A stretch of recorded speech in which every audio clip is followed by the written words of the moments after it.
Hey everyone, I'm Danny and welcome to Wizardry Workshop.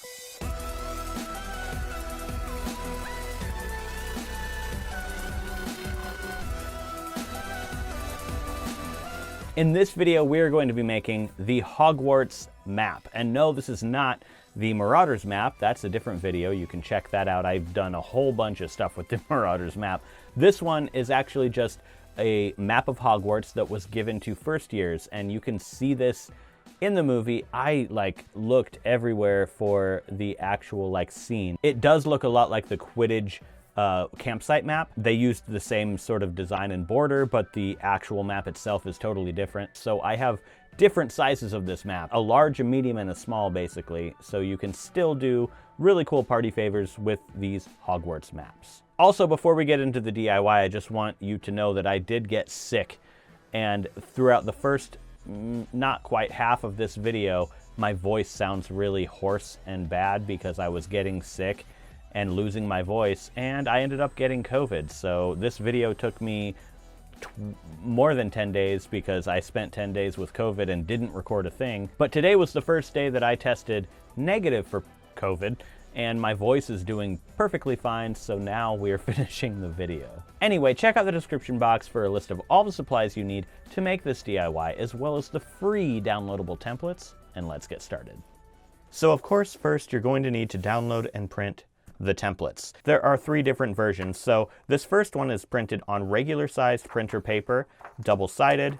There's also this larger version. This one is printed on regular 11 by 17 or tabloid sized paper, and it is also double-sided. So for these two, pretty simple. Simply cut off that white border and then you've got some Hogwarts maps.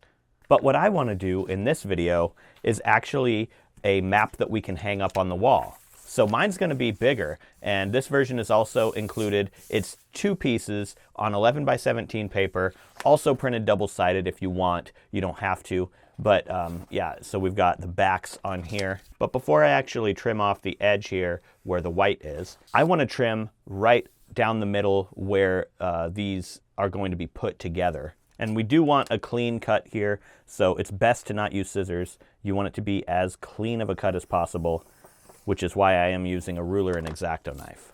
And we'll do a cut just like that on the other side where these two are going to be meeting in the middle, basically.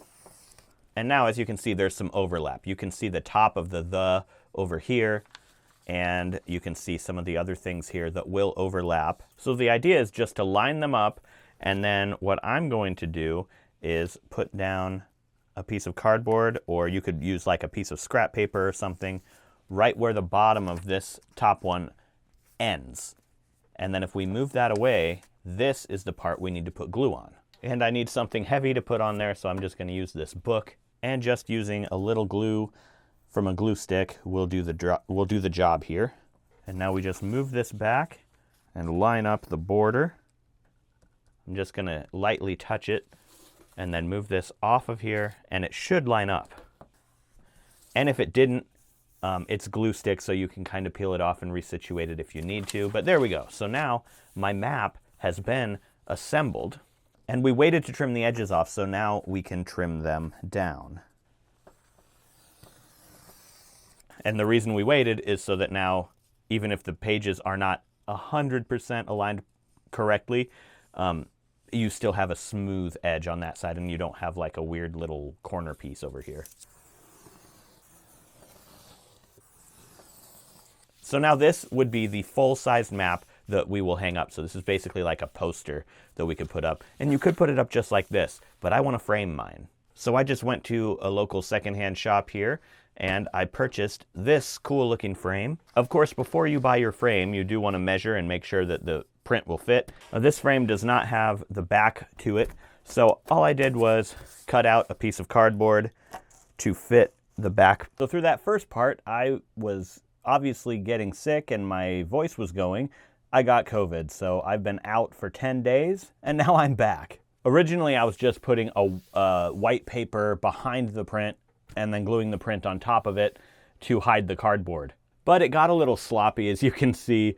Some dirt or fuzz or something got glued to it, and now it stands out. So we're going to fix that with what I should have done in the beginning. We are going to make a poster board frame to go around this. So mine is going to be 18 inches wide by 21 inches tall. So I'm just going to get my poster board out here, and I'm going to measure 18 inches right here in the bottom and make a mark. And then I'm going to do the same thing at the opposite end and make a mark.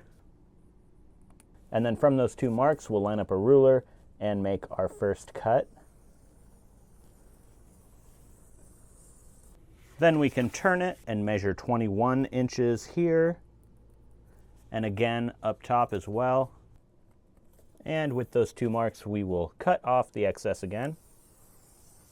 So now we have a piece of poster board that should fit right in our frame. So let's bring out our print again, and this should just cover up the whole thing. If you put it on top, it should basically be the same size. So what we're going to do now is put that poster board on top of the print and line up two edges like this. And then we just want to make a mark about halfway between where the print starts and where the border is right here. And we're going to do that on both sides here. And then we will flip that whole thing over and pull this side back and just do the same thing. And now we'll flip it 90 degrees, pull this poster board back, and then just do the same thing here as well.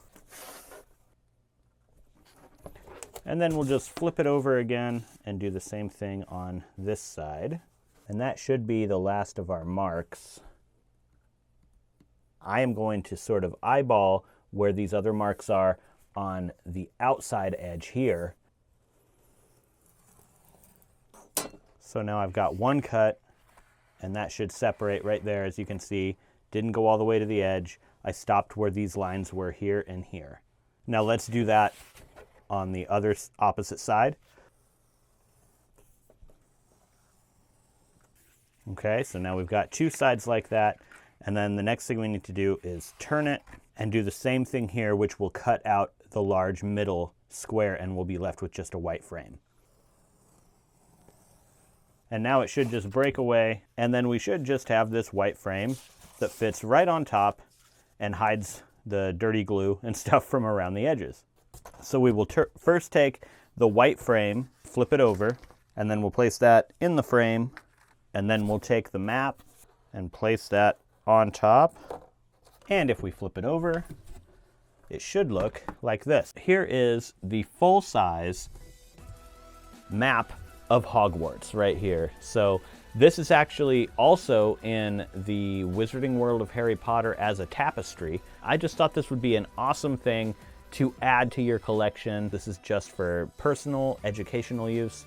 Don't sell it. Let me know what you guys think of this DIY in the comments below. And also let me know if you have ideas for future DIYs. I'm always looking through the comments, even though I can't comment on everything. I do read every single one of them. So if you have an idea for a future project, let me know down there. I get a lot of ideas for the stuff that I do from your comments. If you made it all the way to the end of the video with me, you're a Wizard Harry. Give it a thumbs up down below if you did like this video, and subscribe while you're down there if you're not subscribed for more Harry Potter DIYs, unboxings, and other magical content. Thank you so much for watching, and I'll see you in the next video.